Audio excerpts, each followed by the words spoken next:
The historical significance of Kozhikode or the erstwhile Calicut is unparalleled. It was on this very shore of Kerala where Vasco da Gama first came in 1498. It's been 500 years since the claim of the West on India. But Kerala's coastal Kozhikode is home to another epoch. The reclamation of the Indian concept in management education, the globalization of the Indian thought. Hey guys, I'm Reena Bhardwaj. You're watching our sponsored feature, Shining Bee Schools of India. I'm at the home of the 5th Indian Institute of Management, IIM Kozhikode, but the first IIM to have designed a module on Indian philosophy and values. Let's take a look.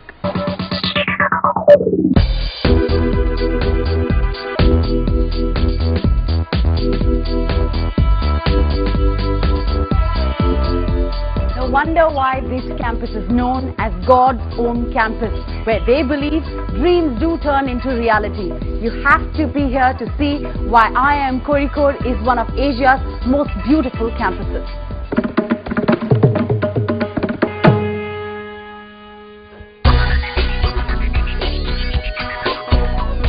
World-class facilities,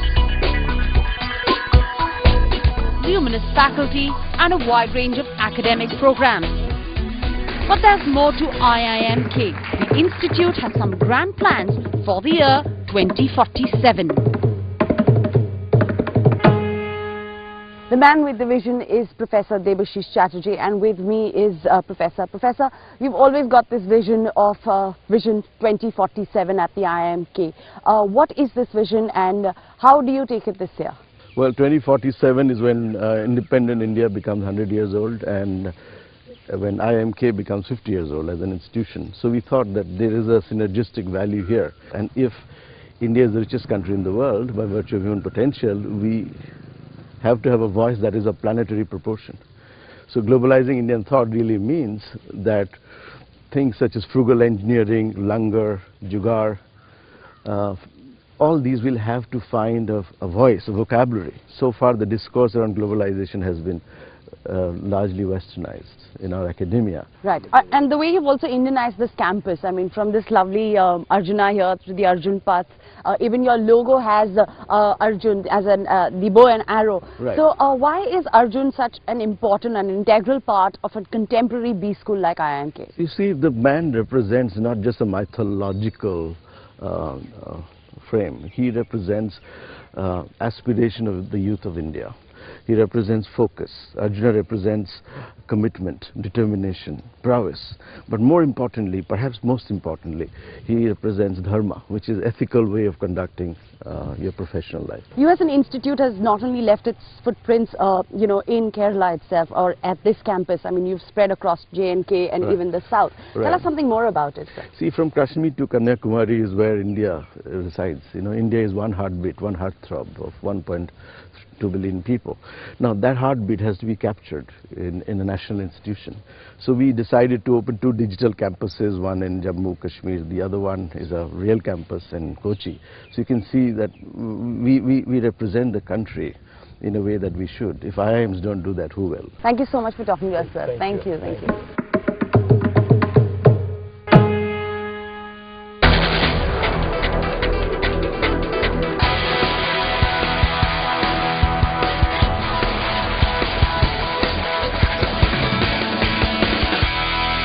At IIMK, women mean business. With a total strength of 54%, this campus has the highest percentage of female strength in any other B school across India.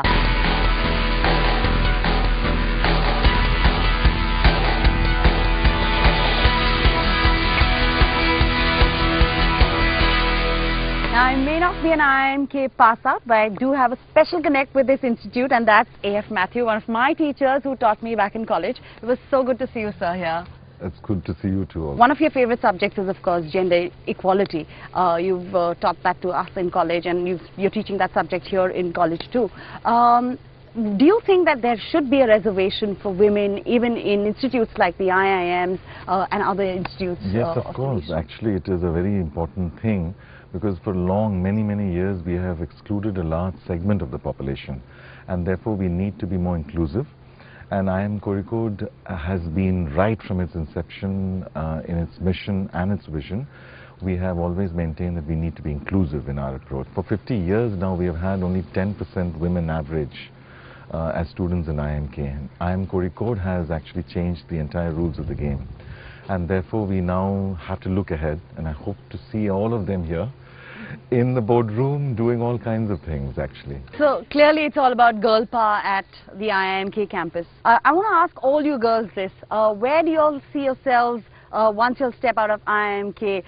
Boardrooms, making big business deals? Where do you all see yourselves? I think we see ourselves in all spheres actually, because from here we not just learn to be in business scenarios, but all over. Management is all pervasive. It applies to social scenarios. You could be heading an NGO, you could be heading a B school, you could be a chairman of a B school, or you could be heading an organization. I personally want to take up film marketing, and I think IIMK also encourages you to take up offbeat careers. So I would probably like to work with the Yash Raj or the Reliance and be working in a film marketing scenario. Well, what about you? I want to be the next Indra Nooyi. I think we should have some representation in politics also. So inspired by Arvind Kejriwal, we can have an Aam Aurat party. Such bright faces, brighter aspirations, of course, bigger dreams. I'm sure you guys would make it to your own Indian Business Museum. That's another first one at IIMK.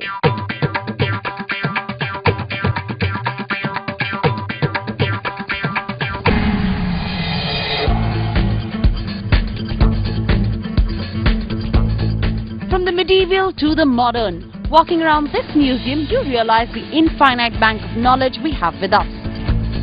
And the Indian Business Museum, India's first, collects, consolidates and showcases the vast wealth of Indian business history.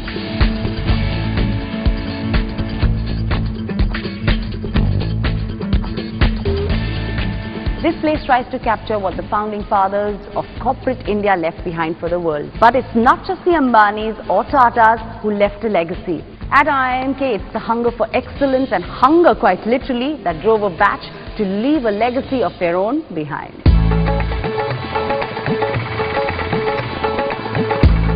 Hungry on campus?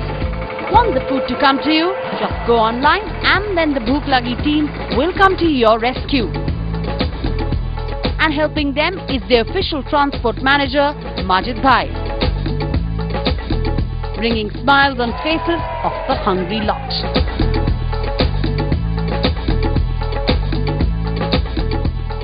What is interesting is that this particular enterprise is passed on from batch to batch.